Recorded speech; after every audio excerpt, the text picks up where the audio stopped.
की वर्तमान विधायक और महागठबंधन के प्रत्याशी माननीय डॉक्टर फरियाद साहब आएंगे और अपनी बात रखेंगे। सम्मानित अध्यक्ष महोदय, इस मंच पर आसीन हम लोगों के नेता कन्हैया जी, इस मंच पर हमारे महागठबंधन के नेतागण, साथियों और आप तमाम हमारे मतदातागण, बुजुर्गों, अजीज दोस्तों, आज आपका बिहार और देश जिस मुहाने पर खड़ा हुआ है उसके लिए महागठबंधन की सरकार बननी बहुत ही जरूरी है। मित्रों, आपने 2 बार हमको मौका दिया, हमने ईमानदारी पूर्वक आपकी सेवा किया, एक सेवक के रूप में आपकी सेवा हमने किया। फिर तीसरी बार महागठबंधन ने हमको आपके बीच में उम्मीदवार बना करके भेजा है। हम आपसे वादा करते हैं कि जैसे हमने 10 साल आपकी सेवा किया उससे भी मजबूत ढंग से हम आपकी सेवा करेंगे। कोई भेदभाव नहीं बरतेंगे, कोई भेदभाव नहीं करता। मित्रों, कल भी यहाँ मीटिंग हुई थी, आपने देखा होगा कि पूरे जिला से, बगल के जिला से प्रायोजित ढंग से लोगों को बुलाया गया था। उसके बावजूद भी ये मंच के मैदान में भरा नहीं हुआ था। ये दर्शाता है कि आपके दिलों में मेरे प्रति, हमारे नेता के प्रति कितनी मोहब्बत है, जो आप हमने कहीं से कहीं को नहीं लाया है। अपने जो भी हमारे यहाँ लोग हैं, स्थानीय लोग हैं, सभी इस इलाके के लोग हैं, इस गाँव ग्राम के लोग हैं, जो हमारी मोहब्बत में, हमारे नेता की मोहब्बत में, उनकी बातों को सुनने के लिए आए हैं। हमारे नेता कन्हैया जी विस्तार रूप से आपको सभी हालात पर, सभी इस पर आपको बताएंगे। उनकी बातों को आप सुन करके पूरा जो है सामने उन सभी क्लियर आपको हो जाएगा। इसलिए मित्रों, बुजुर्गों, अजीज दोस्त थोड़ा सा हल्का करीमुल्ला भाई, सर जी अपना करीमुल्ला सर, यहाँ महागठबंधन के उम्मीदवार हम है, लालटेन छाप है, उसमें दे करके कामयाब बना दें, ताकि आपके प्रदेश में आपके मन के मुताबिक महागठबंधन की सरकार बने। यही हमारी आपसे विनती होगी, आग्रह होगी। ये वक्त का तकाजा है, वक्त की जरूरत है महागठबंधन सरकार का बनना। नौजवानों, आपने देखा होगा कि हमारे महागठबंधन की ओर से ये फैसला लिया गया है कि प्रथम कैबिनेट में 10 लाख नौजवानों को हम लोग देने का काम करेंगे। ये तो हमारे महागठबंधन ने बहुत बड़ा फैसला लिया है। ये नौजवान जो हमारे आज किसी भी गांव में जाइए, नौजवान रोजगार से 2-4 हैं, किसी को रोजगार नहीं है। जो कहा गया था, बोली लगाया गया था कि हर वक्त 2 करोड़ नौजवानों को नौकरी देंगे, कहाँ जाओ वो नौकरी, कहाँ सभी जहाँ से नौकरी निकल सकती थी उस सभी रास्ते को भी बंद कर दिया गया। देना तो दूर की बात रखिए। हमारे महागठबंधन ने फैसला लिया कि एक स्कूल में 2 समान काम, समान वेतन होना चाहिए। एक को नियोजन के तौर पर 15,000 मिलता है, दूसरे को 70,000 मिलता है। हम दोनों को समान वेतन देंगे तो हमारे नियोजित शिक्षकों का कितना भला हमारी महागठबंधन करने जा रही है। आप देखा होगा, समय समय पर हमारे नियोजित शिक्षक अपनी मांग को लेकर के पटना जाते रहे हैं। इस तरीके से सरकार का, इस एनडीए सरकार का ऊपर दबाव होता रहा है, वो कोई हमसे आपसे छुपा नुपा नहीं है। इसलिए मित्रों, ये महागठबंधन की सरकार काम करने वाली सरकार होगी, जनहित की सरकार होगी। आपकी जन भावना से, आपकी जनहित के बातों पर काम करने वाली ये सरकार होगी। इसलिए हम आपसे आग्रह करते हैं कि हमको आप एक वोट दे करके इस महागठबंधन को बिहार में मजबूत करने का काम करें। जब भी आपने देखा होगा कि आजादी की लड़ाई में भी बिहार से ही इंकलाब शुरू हुआ, इस एनडीए सरकार के खात्मा के लिए भी बिहार से ही इंकलाब का आगाज होगा, जिससे आप सभी लोग गवाह होंगे। यही हमारी विनती, हमारी आपसे आग्रह, आपसे गुजारिश होगा। जय हिंद, राष्ट्रीय जनता दल जिंदाबाद, महागठबंधन जिंदाबाद। कन्हैया जी जिंदाबाद है। साथियों, हम लोग बहुत देर से तीन नेता के बारे में सुन रहे थे। अब हम चाहेंगे कि आप लोग के बीच में आप ही आइए, हम नाम भी नहीं ले पाएंगे, नेता जी को संबोधन भी करेंगे, नहीं करने दिए। हमारे डॉक्टर कन्हैया कुमार जी आएंगे।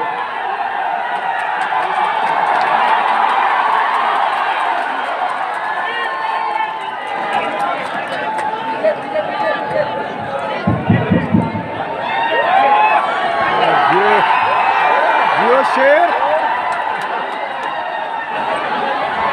मेरी आवाज जहां तक पहुंच रही है, मैं सबसे पहले मिथिला की इस पावन भूमि को, माता जानकी की जन्मभूमि को, बाबा नागार्जुन की इस धरती को, कवि विद्यापति की इस नगरी को, ये महान भूमि मिथिला की इस महान धरती को मैं नमन करता हूँ। और आप तमाम लोग जो मुझे सुनने के लिए आए हैं, आपका क्रांतिकारी इस्तकबाल करता हूँ, आपका क्रांतिकारी इस्तकबाल करता हूँ।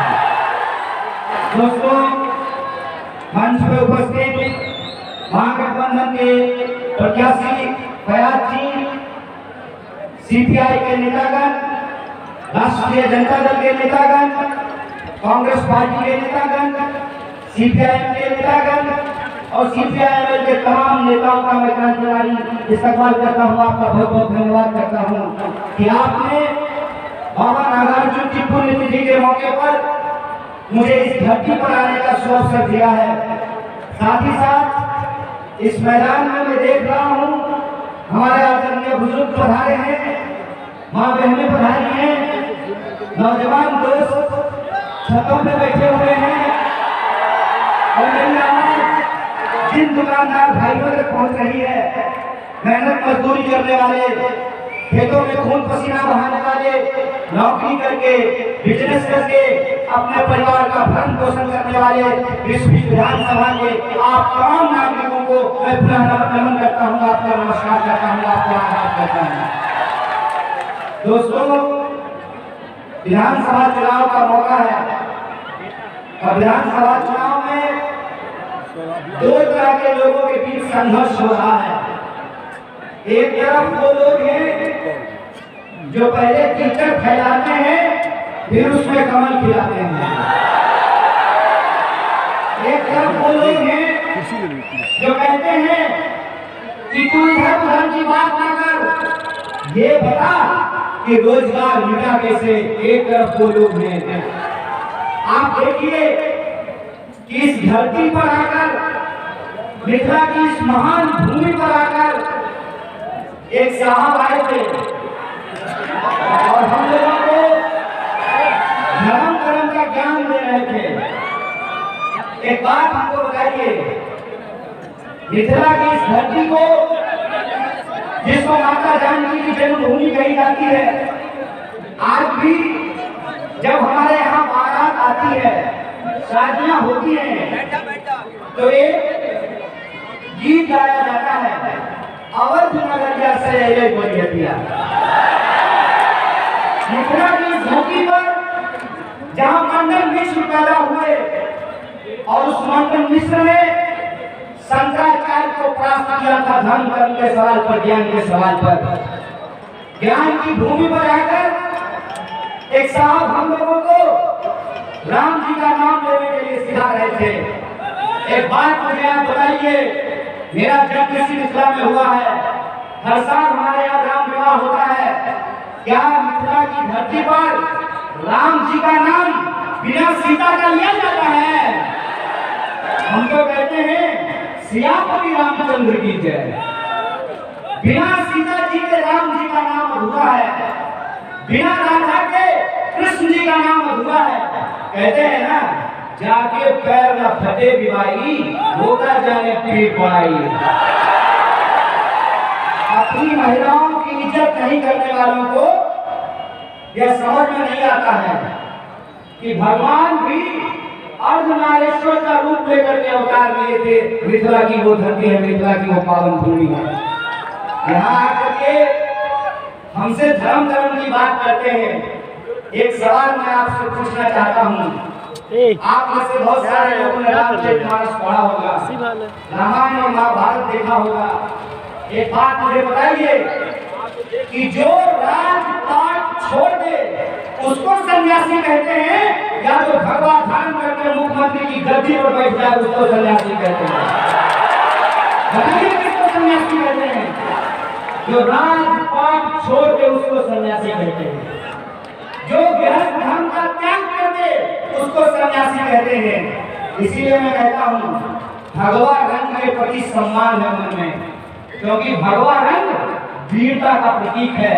लेकिन कोई कायर भगवा रंग पहन करके वीर नहीं हो सकता। यहाँ मुद्दा वहाँ कबार पर कहने का क्या तात्पर्य है?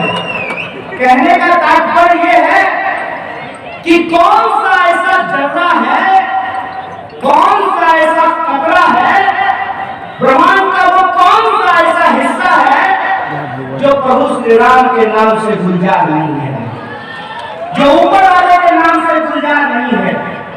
ये धर्म की नई व्याख्या लिख रहे हैं।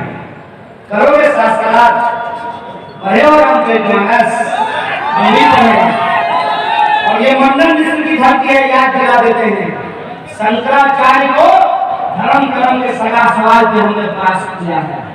हमको आकर के धर्म सिखा रहे हैं। आप धर्म की बात नहीं करते हैं, आप धर्म के नाम पर कुर्सी का धंधा करते हैं। ये बात मैं आपसे कहना चाहता हूं। इसीलिए हम आपको इस इधर उधर के सवाल में फंसने वाले नहीं हैं। इसीलिए आपका अंग्रेजों की तरह डिवाइड और रूल करने की जो राजनीति है उसमें हम फंसने वाले नहीं हैं। डाइवर्ट और रूल करने की जो आपकी राजनीति है उसमें हम फंसने वाले नहीं हैं। आप इधर उधर की बात कीजिए, मैं ये पूछूंगा कि हमारे खाते में कह देना चाहता हूँ ये बिहार है, ये बिहार भूमि है महात्मा बुद्ध की, जहाँ सत्य और अहिंसा की बात करते हैं। वहाँ बिहार भूमि है गुरु गोविंद सिंह की, जहाँ हम त्याग और बलिदान की बात करते हैं। बिहार भूमि है, कर्म भूमि है महात्मा गांधी की। गांधी कहते हैं रघुपति राघव राजा राम, पतित पावन सीताराम, ईश्वर अल्लाह तेरो नाम, सबको सन्मति दे भगवान। ये है। आप आकर के यहाँ पे नफरत की भाषा बोलते हैं। मिथिला के लोग अगर आपस में झगड़ा करते हैं तो दूसरे के इलाके के लोगों को पता नहीं चलता है कि ये बातचीत कर रहे हैं कि झगड़ा कर रहे हैं। कितनी मीठी बोली होती है और इस मीठी बोली बोलने वाले लोगों के दिमाग में आप जहर भरने के लिए आए हैं, आप समाज को बांटने के लिए आए हैं। तो मैं आपको कह देना चाहता हूँ कि ये 5 पार्टियों का गठबंधन है। ये पांडव हैं, राष्ट्रीय जनता दल, कांग्रेस पार्टी और योगी जी महाराज चिंता कर रहे थे आप सबका। मिला आप लोगों को बाल बच्चा को 15 करोड़ नौकरी नहीं मिला ना? क्यों नहीं मिला? इस सवाल पे सवाल न किया जा सके, इसलिए हम घर की बात करते हैं। कह रहे थे कि हम लोग क्या करके वहां डल झील के पास जमीन खरीदेंगे। साहेब, देश की इकोनॉमी -24% हो गई है और -24% इकोनॉमी हो जाने के बाद 20 के लोग लहरियासराय में जमीन नहीं खरीद पा रहे हैं और ये कहते हैं कि डल झील में जमीन खरीदेंगे। बहुत समझते हैं हम, बिहारियों को बहुत समझते हैं। एक मैडम आई और मैडम की बोली कि वैक्सीन आएगा और सबसे पहले बिहार के लोगों को फ्री में दिया जाएगा। योगी जी भी कह रहे थे 2 गज दूरी, मास्क है जरूरी। अब बदले में डब्बो संघ जो है बिना मास्क लगा करके खड़ा था। फोटो देखे थे, नहीं देखे थे, वीडियो देखे थे, मास्क लगाया हुआ था। इसी को कहते हैं, इसी को कहते हैं कि इनका सिर्फ और सिर्फ एक काम है कि किसी भी तरह से समाज में हिंदू और मुसलमान कर दो, किसी भी तरह से समाज में इंसान को आपस में धर्म के नाम पे लड़ा दो, किसी भी तरह से समाज में लोगों को जाति के नाम पे लड़ा दो। एक प्रश्न आप सब लोग हमको बताइए, कोरोना वायरस धर्म पूछ करके लग रहा है, डेंगू का मच्छर जान पूछ करके काटता है, और पेट की भूख ऐसा थोड़ी होता है कि भूखमरी से तिलक लगाने वाला मरेगा और टोपी पहनने वाला नहीं मरेगा। ऐसा होगा क्या कि मलेरिया का मच्छर आएगा, पहले आपसे आपका नाम पूछेगा, आप कहिएगा नाम तो काट लेगा, आप कहिएगा नहीं तो छोड़ देगा। ऐसा होता है क्या? ये हम आपको बोगस समझते हैं। इनको क्या लगता है? इनको यही लगता है ना कि चुनाव का बात है, थोड़ा धर्म का बात कर दो, थोड़ा जात पात कर दो, तो कोई हमारे विकास के सवाल पर प्रश्न नहीं खड़ा करेगा। मैं पूछता हूँ कि मैं भी जब रास्ते से आ रहा था, सतलखा गांव गुजर रहा था, तो विकास हमको रास्ते के किनारे पड़ा हुआ मिला। हम बोले hello how do you do, Vikas तुम्हारी क्या हालत है? विकास बोला टांग टूट गई है, चल नहीं पा रही। चले थे पटना से, सड़क के गड्ढे में ही उलझ करके रह गए, आगे जा ही नहीं पा रहे। विकास के सवाल का जवाब उनके पास नहीं है। अपने मुंह से बोले हैं, हम नहीं बोले, बोले हैं कि 80 करोड़ लोगों को मुफ्त में अनाज दिया गया। अब दिया गया कि नहीं दिया गया ये अलग सवाल है। कम से कम गलती से ही सही ये बात तो आपने स्वीकार कर ली ना कि देश में 80 करोड़ लोग गरीब हैं। बोलिए, आप लोग विचार करके बताइए। पत्रकार हैं प्रबुद्ध, मुख्यमंत्री जी अपने मुंह से बोले कि 80 करोड़ लोगों को, हम कंफ्यूज हो गए। हमको लगा कि नीतीश जी कांग्रेस ज्वाइन कर लिए हैं क्या? तो सरकार आप चला रहे हैं, पटना में आपकी सरकार है, दिल्ली में आपकी सरकार है, तो आप ये बताइए ना कि आपने 5 साल में और अपने 15 साल में बिहार राज्य के लिए क्या किया है? आप ये बताइए ना कि क्या बिहार में जो बाढ़ की समस्या है उसको रोकने के लिए आपने कोई काम किया हो? आप ये बताइए कि सुखाड़ की समस्या को रोकने के लिए आपने कोई काम किया हो? आप ये बताइए कि आपने कितना मेडिकल कॉलेज खोला? आप ये बताइए कि आपने कितने जो है विश्वविद्यालय खोले? आपने कितनी फैक्ट्रियां खोली? आपने कितना पलायन को रोका? इन समस्याओं पर जवाब देने की बजाय वो इधर उधर की बात कर रहे थे। आप हमको एक बात सोच करके बताइए, भोगेंद्र झा का नाम याद है ना? भोगेंद्र झा का नाम याद है? भोगेंद्र झा जब सांसद हुआ करते थे तो उनके पास ज्यादा फंड नहीं था। आप लोगों के सहयोग से, जनता के सहयोग से बांस इकट्ठा करके, रस्सी इकट्ठा करके, ईंट इकट्ठा करके उज्जैन में कालिदास के नाम पे कॉलेज का निर्माण कराया था। मैं पूछना चाहता हूं कि आज जो सरकार में बैठे हुए लोग हैं, इन्होंने कितने यूनिवर्सिटी का निर्माण किया?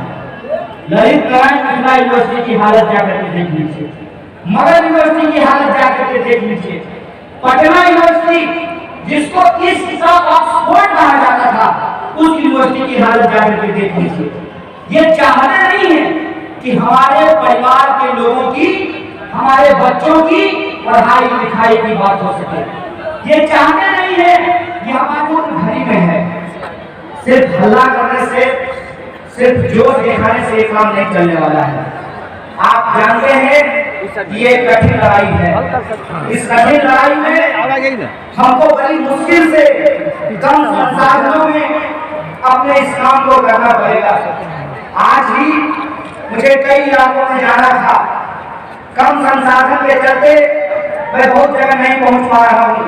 यही इसी मंच से मैं उन तमाम प्रत्याशियों से माफी भी मांगता हूं और डिजिटल इंडिया में, मोबाइल के इस युग में यहीं से अपना एक संदेशा देता हूं और आपसे यह बात साझा करना चाहता हूं कि जैसे एक एक ईंट को जोड़ने से घर बनता है, जैसे बूंद बूंद से घड़ा भरता है, उसी तरीके से आपको भी एक एक वोट से महागठबंधन को जिताना पड़ेगा। बोले इसके लिए तैयार है या नहीं है? और जब हम एक एक वोट की बात कर रहे हैं तो ये एक एक वोट के लिए मैं खास करके अपने नौजवान साथियों से आग्रह करना चाहता हूँ कि आप लोगों को सिर्फ मतदाता नहीं कार्यकर्ता बनना पड़ेगा। आप बनने के लिए तैयार है कि नहीं है?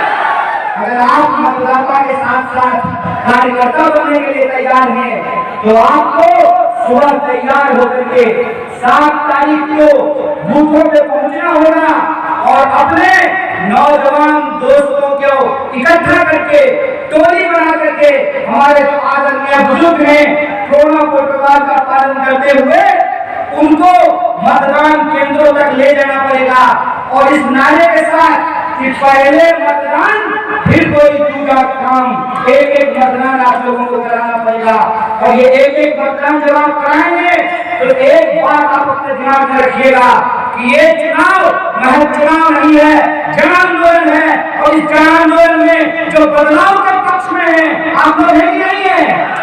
जो बदलाव के पक्ष में है उनको महागठबंधन को अपना समर्थन देना पड़ेगा। बोले तैयार है? सब लोग समर्थन करेंगे?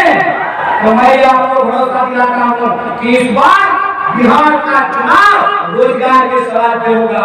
इस बार बिहार का चुनाव बिहार के मुद्दों पर होगा। इस बार बिहार का चुनाव वृद्धा पेंशन को बढ़ाने के लिए होगा, समान काम का समान वेतन लागू कराने के लिए होगा और जो हमारे नियोजित शिक्षक है, जो हमारे अतिथि शिक्षक हैं, उनका स्थायीकरण करने के लिए होगा। इस बार बिहार का चुनाव बिहार का मुस्तकबिल तय करेगा और हम अपने आत्मसम्मान के लिए जो हम दूसरे राज्यों में जाकर के काम करते हैं, मुझे एक बात आप सोच करके बताइए, पढ़ने वाला विद्यार्थी बिहारी, पढ़ाने वाला मास्टर बिहारी, तो कोचिंग कोटा में क्यों चल रहा है? जयनगर में नहीं चलना चाहिए कोचिंग को, रहिका में नहीं चलना चाहिए कोचिंग को, मधुबनी में नहीं चलना चाहिए कोचिंग को। अपने इस आत्मसम्मान की रक्षा करने के लिए मतदान कीजिएगा और जब आप मशीन के सामने जाइएगा तो फयाज जी का चेहरा नहीं याद कीजिएगा। फयाज जी का चेहरा याद करने का जरूरत नहीं है, सिर्फ इतना याद कीजिएगा कि फयाज जी को पढ़ने वाला एक एक वोट बिहारियों के आत्मसम्मान की रक्षा के लिए पड़ेगा। और जो लोग हमको बेवकूफ समझते हैं, जो लोग हमको बुर्बक समझते हैं, जिनको लगता है कि वो इधर उधर की बात करके धर्म के नाम पे लोगों को लड़ा करके बिहार के विकास के रास्ते को रोक देंगे, तो मैं उनको कहना चाहता हूँ कि बिहार की धरती दशरथ मांझी की धरती है। एक छेनी हथौड़ी से पहाड़ काट करके हम रास्ता बनाना चाहते हैं। बिहार की धरती सामाजिक न्याय की धरती है, ये धरती कर्पूरी ठाकुर की धरती है। इस सामाजिक न्याय को, आर्थिक न्याय को हमको आगे बढ़ाना पड़ेगा और पूरे देश में बिहारी शब्द को जिन लोगों ने गाली बनाया है उनके मुंह पे हम तमाचा मारेंगे और एक एक वोट हम गठबंधन को करेंगे। तो ये तैयार है कि नहीं है? तो इस बार बीजेपी विधानसभा जाएंगे ना? आप बहुमत को पूरा करने में एक विधायक दूसरे से भेजेंगे ना? तो मैं निश्चित होकर के अपने निवर्तमान विधायक और आपके होने वाले विधायक बोल देना, मैं इनका माल्यार्पण करना चाहता हूँ आपकी जनता की तरफ से। और इस बार के बिहार विधानसभा चुनाव में ये मेरी आखिरी चुनावी सवाल है। मैं हाथ जोड़ करके आप सबसे हाथ जोड़ कर अपील करना कि मान सम्मान की रक्षा कर रहे और बिहार का आत्मसम्मान खातिर वोट कर रहे। इसी अपील के साथ माल्यार्पण करते हुए विवाद को खत्म करूंगा। शुक्रिया, इंकलाब जिंदाबाद, धन्यवाद। आप तमाम लोगों का बहुत बहुत शुक्रिया।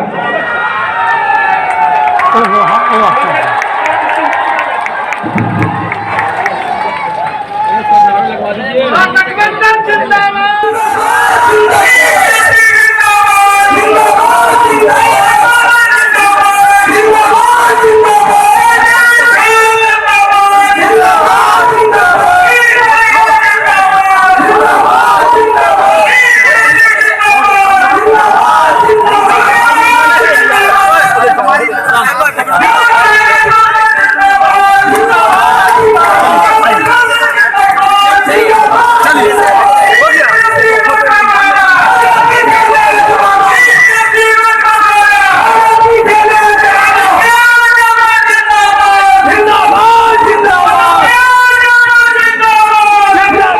चैनल हिंदुस्तानी मीडिया को सब्सक्राइब करें और लेटेस्ट अपडेट्स के लिए बेल आइकन दबाएं। Kindly subscribe to our channel Hindustani Media and press the bell icon for the latest updates.